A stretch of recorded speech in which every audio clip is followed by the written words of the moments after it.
নমস্কাৰ, স্বাগতম জনালোঁ মোৰ অন্য এটা ভিডিঅ'লৈ।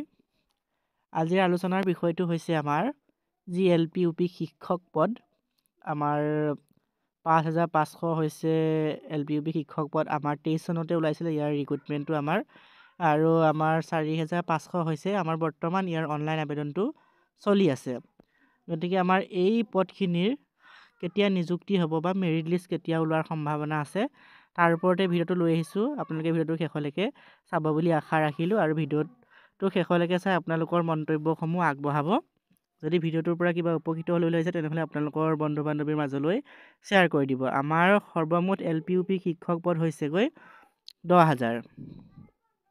10,000 দেখিছে, এইটো আপোনালোকৰ প্ৰাথমিক শিক্ষা সঞ্চালক। এইখন আমাৰ আজি যিখন বাজেট অনুষ্ঠান হৈছিল তাৰ পৰা আপোনালোকৰ এইখন লিষ্ট হয় আমাৰ প্ৰাথমিক শিক্ষা সঞ্চালকালয়। তাৰপৰা তাত আমাৰ কিমান পোষ্ট আছে, 10,050টা পোষ্ট আছে।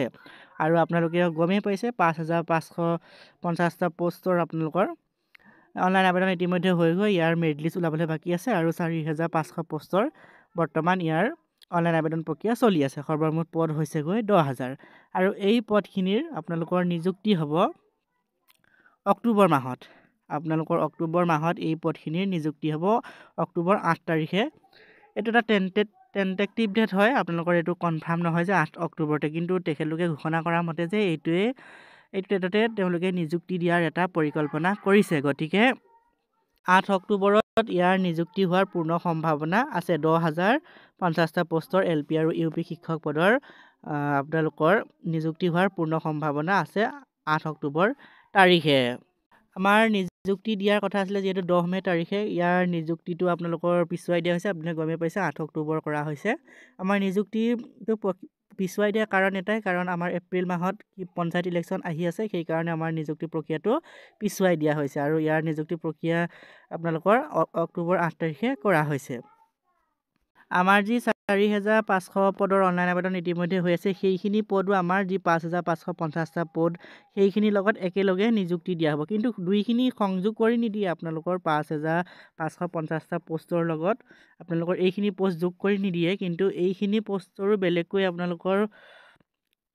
আপোনালোকৰ বেলেগকৈ হ'ব, আৰু সেইখিনি আমাৰ 4,000 পোষ্টখিনি যিখিনি 4,500 আছিলে সেইখিনিও বেলেগ, কিন্তু নিযুক্তিটো একেদিনাই হ'ব। নিযুক্তিটো একেদিনাই হ'বলৈ গ'লে আপোনালোকৰ এই অভাৰলিপিঙৰ যিটো ব্যৱস্থা সেইটো হয়তো নহ'ব, অভাৰলিপিংটো নহ'ব। কাৰণ যিহেতু দুইটা আমাৰ 4,000 আৰু 5,000 দুইটাৰে যিহেতু একেদিনাই নিযুক্তি হ'ব, গতিকে আপোনালোকে নাভাবিব যে ইয়াৰ অভাৰলিপিং হ'ব।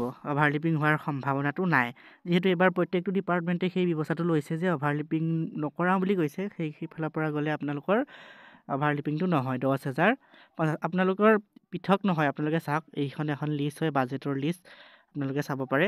ইয়াত টোটেল পোষ্টৰ সংখ্যা আছে আপোনালোকৰ 40,697টা পোষ্ট আছেগৈ। আমাৰ টোটেল কোন ডিপাৰ্টমেণ্টত আছে আপোনালোকক প্ৰত্যেকটো ডিপাৰ্টমেণ্ট লিখি দিয়া হৈছে।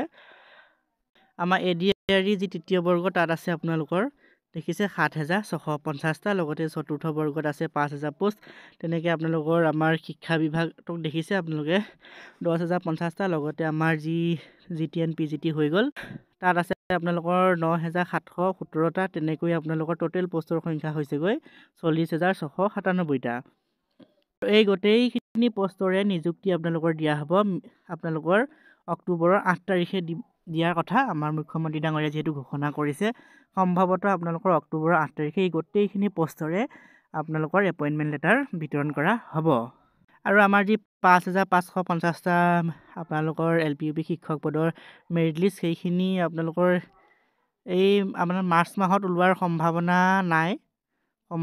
ওলালে ভাল কথা, যদি মাৰ্চ মাহত ওলোৱা, কিন্তু এই মাৰ্চ মাহত এই LP/UP শিক্ষক পদৰ মেৰিট লিষ্ট কিন্তু ওলোৱাৰ সম্ভাৱনা নাই। এপ্ৰিল মাহতো নোলায়, আপোনালোকে জানেই। এপ্ৰিল মাহত যিহেতু আপোনালোকৰ নিৰ্বাচনৰ আয়োগ গঠন হ'ব, সেইফালৰ পৰা চাবলৈ গ'লে এপ্ৰিল মাহত ইয়াৰ কোনো ধৰণৰ মেৰিট লিষ্টেই হওক, আমাৰ অসম চৰকাৰৰ কোনো ধৰণৰ কাম নকৰে।